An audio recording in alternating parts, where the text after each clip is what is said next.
Before we build anything step by step, I want to show you the final outcome of this course.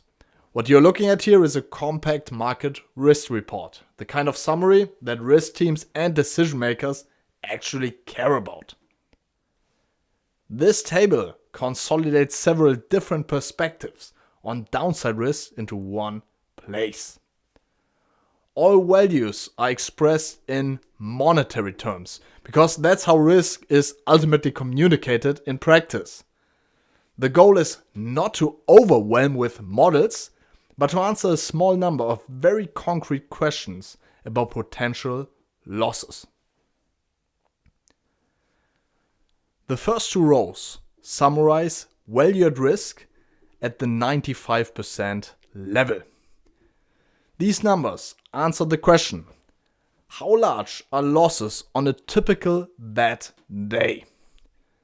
You can see both a historical estimate and a parametric estimate side by side. Later in the course, we'll build and compare these models and discuss why they differ.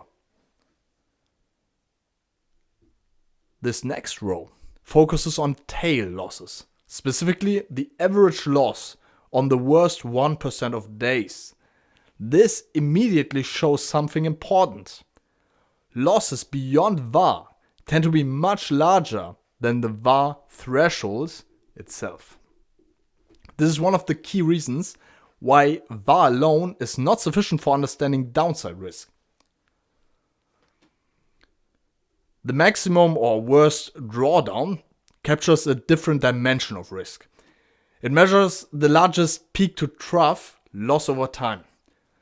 Drawdowns reflect prolonged periods of pain, the kind that affect capital constraints, leverage, and investor behavior.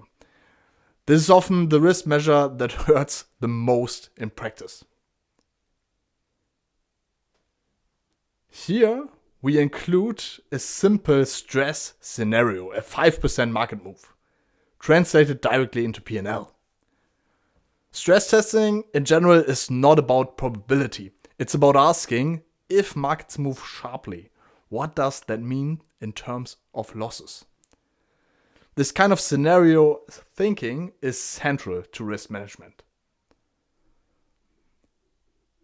This line takes the 10 worst single trading days in the entire history and averages their P&L. It answers a very concrete question.